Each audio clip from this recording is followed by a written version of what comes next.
Hey everyone, welcome to some author chats. I think it has a name, but I always forget what it is. So I should probably write it down so that I can actually say it, but I'm not very good at that. So anyway, we're going to chat today with my good friend, Jennie Goutet. How are you? Hello.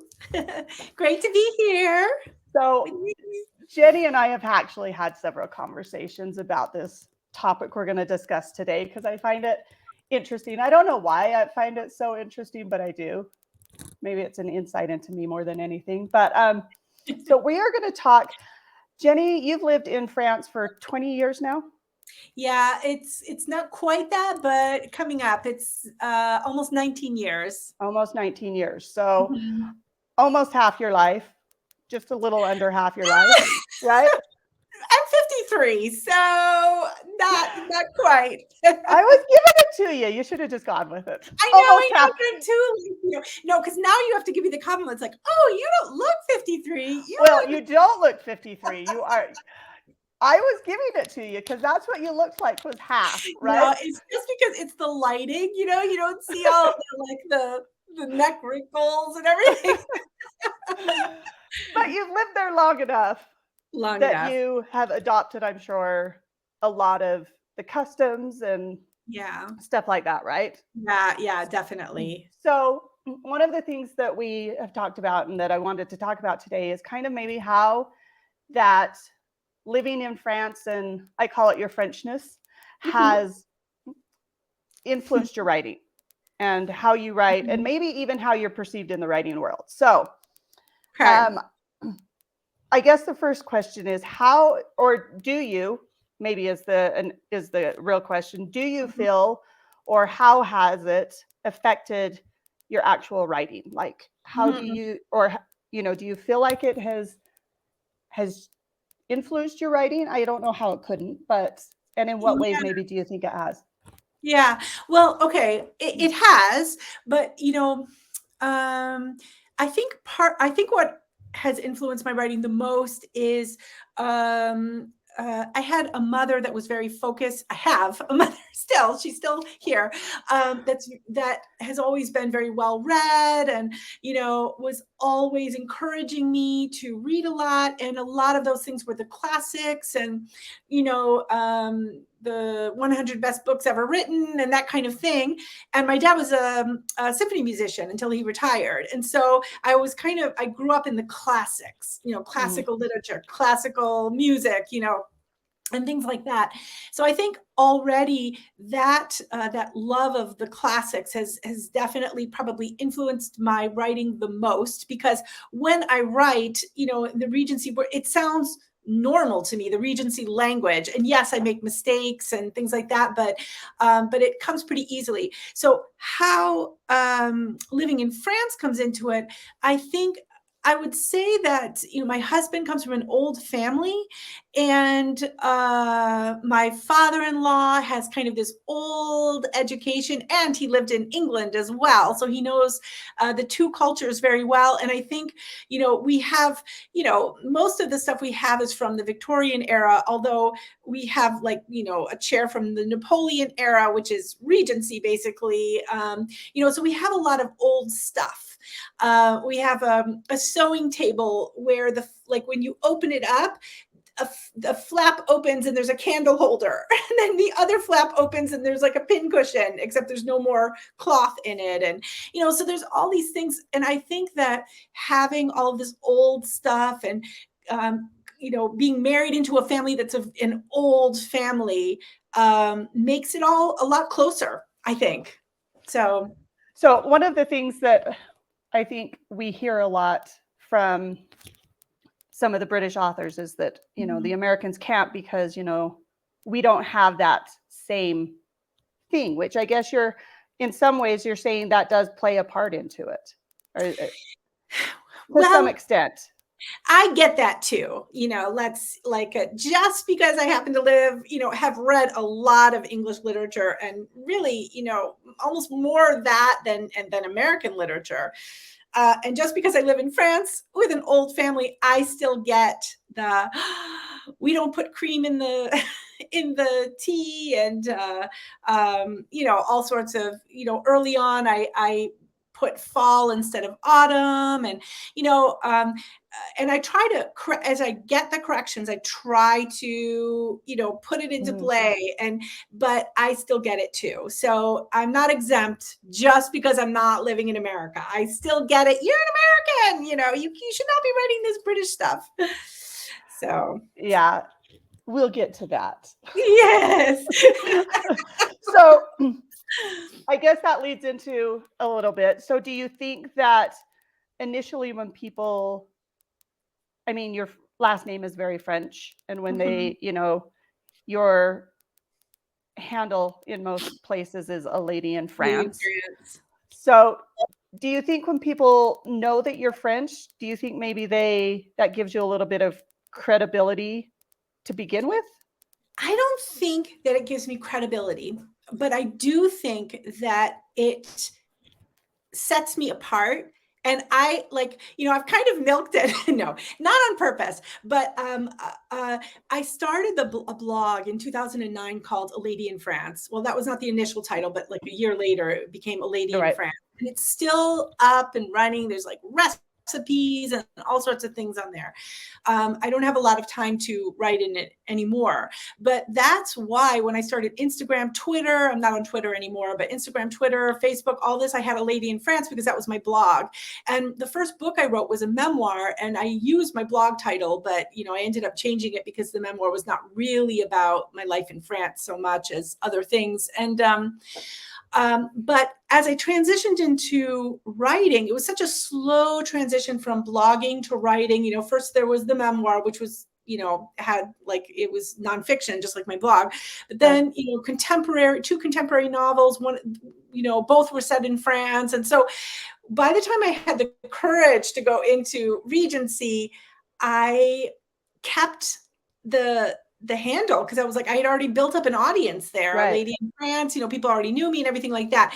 And so I would say that if anything, it gave me a little bit of an edge because I was somebody special, but I don't think that it has given me any more credibility. I think I have to prove myself just like, it's a lucky shot. Like, okay, I get to have this as my Instagram handle. Great. That sets me up. But, I don't think it's going to make somebody necessarily pick up my book or keep reading my books if they're not happy with them. So I was going to say it might get them to pick it up initially, but it's not going to make them keep reading if they don't like my style. And my style, is rather classical. And so for some people that's like, the first Regency that I put out, like there was like a kiss, the last paragraph of like this, 100,000 word novel, and so you're like, oh, it would have been nice if like the ending, if it had been stretched out a little bit after all this time to get there. So yeah, not everybody appreciates my style, but well, I've heard you compared a lot to Georgette Hare, that you're kind of a Georgette Hare, which I would love to say if I agree or not, but I've never read Georgette Hare. I have started like 4 of her books, and seriously, I'm just like, ugh. I know, you probably, yeah. And I'm a lot like that. I mean, she was obviously, but I think yours are good, so maybe I need to just figure something out with her. Thank you. Well, I think with her coming from, she started writing in, I think did she start writing in the 1920s or was she born? No, she started writing. I think she started writing in the 20s. Yeah. And so her books can take several chapters to get into it. Yeah.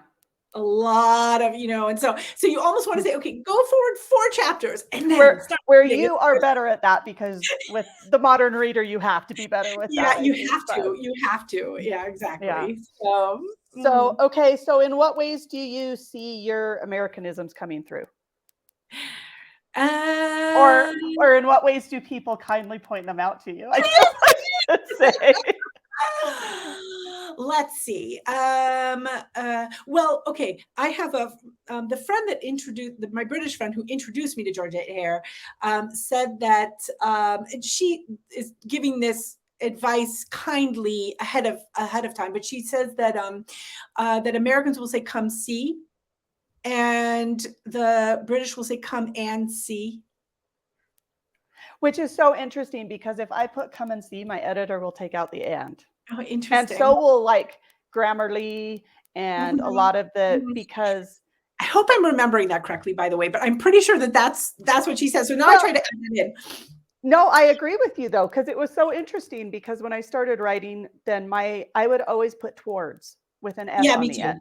Mhm. And my editor would always take it off and it would be toward. And I was like, that is so, why do I say towards? Where did this come from? Yeah. And then I started reading Harry Potter and I was like, she says towards Yeah. all the time. And everyone was like, well, yeah, You that's must the British keep version. And I was British in like, there. Like, I'm British. I was writing British and I didn't even realize it.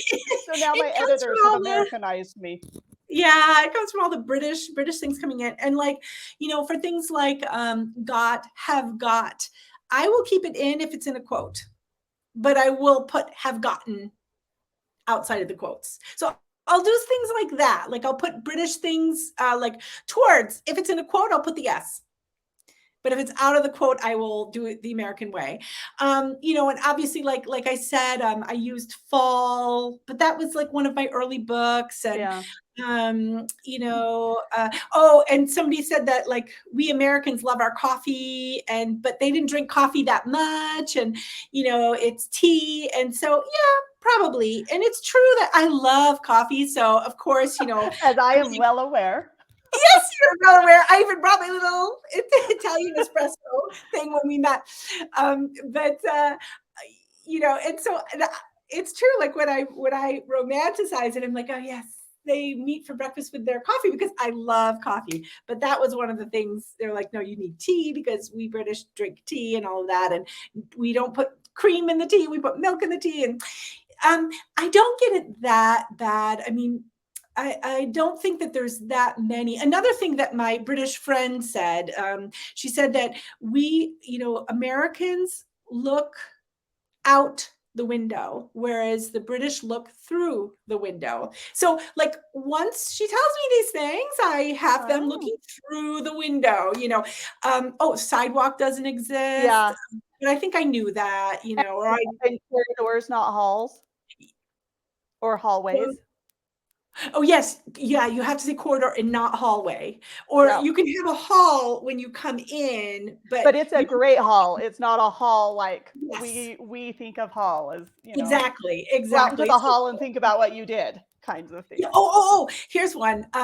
No cookies, biscuits. I've put cookies, because I forget, or I forget sometimes. Like I'm just telling the story and I forget to anglicize it. It's yes, it's biscuits, which is actually French, by the way. It's cuit is cook, and bis means to cook twice. Like sometimes you'll have an address that'll be like it's number 10 and then the one next to it is 10 bis, which means like twice. And so the way they got biscuit is because they needed to cook things twice so it would last longer for shipped journeys. So biscuit is actually a French word, biscuit. But I forget about that. That's really funny. I know. Yeah. Well, and when we initially, at least I did, when I initially started writing or reading Regency, when they said biscuits, I thought of like baking powder biscuits like we have here. Of course. More like, like the rolls or the quick bread. Sorry. Yeah. And so it took a long time to start realizing, oh no, these are more like cookies. Cookies, yeah, or little cakes. Like sometimes I use that word too. I'll use little cakes instead. Yeah, or scones. Scones, which came about, I don't know, a Scottish, like I have to look into scones. Yes, they were there. So yeah. So I will, that's one thing that I think is so interesting when you say that is because you've said several times, I still make mistakes. And I think that's so relevant because I think at least among our group of authors that we, work with and are with, I think we all make mistakes. Yeah. But I think we all try so hard to be historically accurate. I mean, I know when I'm writing, OED is open on the window next to my writing program. Yeah. So, but So anyway, it makes me a Yeah, little sad when people call us out because I'm like, you have can no, we not get plus, some like, if credit they for could, trying? yeah, if they could see our chats, like, so there's 8 of us on a chat, and if they Yeah. could see us, oh, okay, so, like, discussing this Yep. title, this position, this situation, this, like, Yep. and trying to get it right, and all of us chiming in to help. I mean, if people knew how much work we Hey, did who knows to, a Regency word for this? yeah, exactly. Like, how do I say this instead of Yeah. that? Yeah. We So bust our butts. and sometimes I think it would be nice to just get credit for trying, right? Like Yeah, trying. yeah. Yes, yes. So anyway, um, Mm, well, do you have anything else you want to add about this, about your Frenchness? about my Frenchness? No. But like I have, for instance, this, just like looking at this, like this little what is it? Made in France. I almost broke it. No Limos. harm has come to any antique while filming this. I know, I'm so bad. Oh, we also had these like really old vases, and one of my, like the kind with the centaur's head on it, Uh-huh. and my nephew broke it, like playing ball in the house, and my sister-in-law called me, she's like, he said it, she said it, he said there was like a sculpture on it, and I'm so sorry. I'm like, it's fine. You just do what you can do, but eventually these things, won't last forever. So Yeah. no, nothing else about my Frenchness, but just, I think those of us who write Regency do it really because we love it. Like I think we really love the the period when life was simple, and where it's really about the relationships, and where Yeah. it's such a fast-paced world now. And I think those of us who write Regency, we just do it because we love like going back and reveling in what really matters, which are relationships. Mm-hmm. So Real that's what I quick, want to say.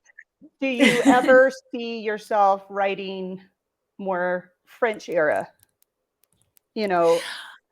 Or do you have a Yes. favorite era in France that you would write? Well, I have thought about writing medieval.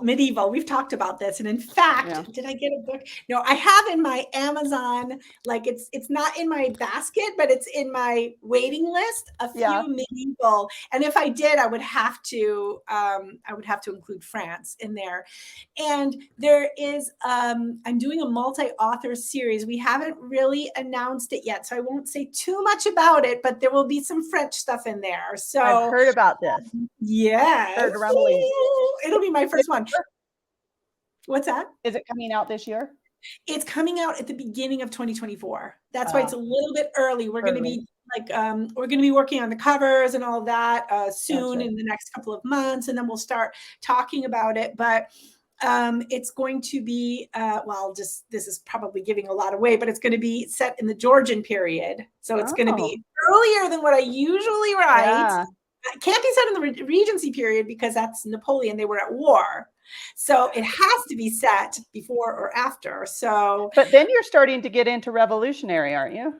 For you? yeah, we're doing before revolutionary. We're not doing Harlem Hawks. So if anybody loves, revolutionary period or whatever, she is the go-to author for that. She's an expert on French revolutionary period, but we're going to do before then. So early Georgian, let's say.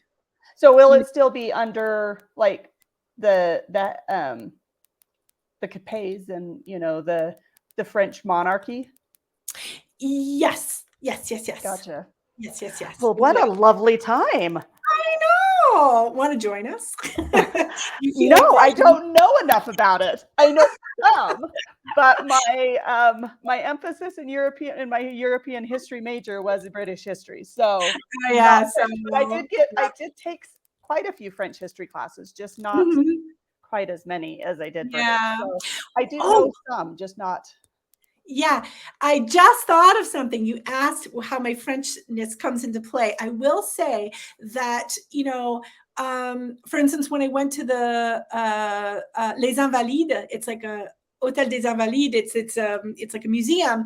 It's all about Napoleon, and so that's really cool. So there's stuff like that where I go and I'm like, this is my period, and I get really excited about it. It's like, they have Napoleon's favorite stuffed his horse, not his stuffed horse like a toy, but like his horse that he had stuffed. It's in the museum with him, so you can see the horse that he used and everything like that. It's That's just, and crazy. his tomb is there, and That's so interesting. yeah, so I love stuff like that. And like when we went traveling down, where was it? It was not the Loire, it was lower than the Loire Valley. I forgot where we were. I visited with my dad.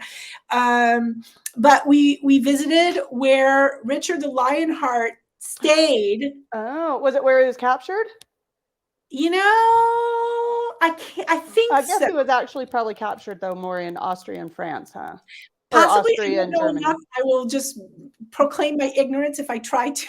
Because I know I saw a castle in Austria where he was held captive. Okay. No, this was his, and you had to go up the turret because it's a medieval castle. You go up the turret and that's where his bedroom was. So it was like this private, this private thing. And we learned about him. And, so I do feel like I'm really rich in history, being able to see these things and seeing how they connect France and England. And, and it's funny because I am a total Francophone. Obviously, I love my country. But when I write Regency, like I wrote the Battle of Waterloo, and I was like all about the English, but then when I would read, like I read Napoleon, an account of one of Napoleon's soldiers of like he became a soldier when Napoleon first came to power, and he fought for him for 22 years. And when he started, he was an illiterate peasant. And he taught himself to read and write and was able to write this memoir. And of course, it's all in French. And when I read this, I'm like, so like pro-French. Like when they went into Russia, I'm like, so it's funny. So, well, that does lead me. I was gonna ask you. So, when we are writing Regency and we're writing about Napoleon, it's always from the British, which is, he was terrible. He was this terrible, terrible person. But how do French feel about Napoleon? I would guess. I mean, I don't think they, or like I know really a lot. Me and my vast number of French friends. I have a few, but not many. But I mean, I don't get the idea there's a great embarrassment, like maybe. No, because there was a lot that he did that was good, but like, I think they're proud of him because he was pretty amazing. What he did was pretty amazing, but I think they're, they have no desire to like do that again, like start conquering other nations and everything like he did. And his defeat in Russia was really spectacular. And, and I learned go big or go home. What's that? Go big or go home. He went home,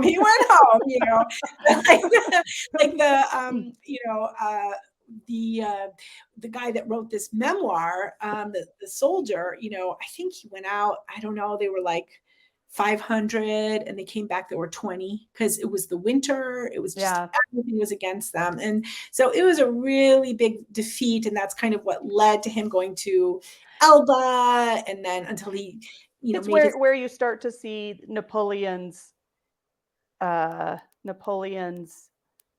ambitions were greater than his planning at that point in time. Like they pushed planning aside, and that was what was his forefront. But. Yeah.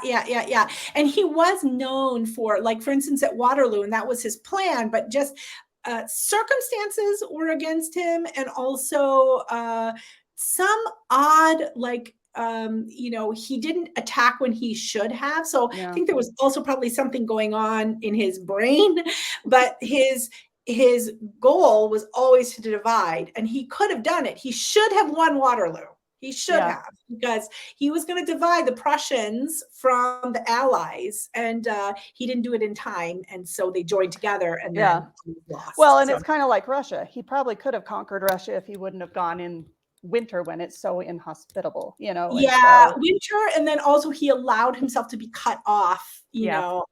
So, I mean, I don't want to say too much in case I say something stupid, because I'm not a historian. Like, I read these things because I'm interested, Yeah. but my brain is a sieve, and it will, it will all Yeah. fall out again. yes, yes, we only remember our current characters, Yeah. and even that is iffy. And even So if that our- is iffy. And even that's iffy. And if our children think that they get special treatment because they're our children, no, I don't No. remember a lot of your stuff either, friends. That's why we have Facebook memories, so we can And remember. that's why we have things where we write our characters and everything about them so that we can Yes, look back yes, and go, exactly. oh, that's right. I did decide they had brown eyes instead of green. Who would have Yeah, guessed? exactly. So, all right. Well, I appreciate you chatting about this with me. I think it's so interesting, and it's always one of those that I've been like, wonder if Jennie has this problem. I do. It may console you. I'm both happy and sad about that. I was hoping maybe one of us avoided it, but No. We're all in it together. that's good. So But thank anyway, you for having me. Love chatting with you. I know we'll have to do this again. I'll come Yeah. up with something else we can talk about because you know a new subject. there are so many we can discuss. I know.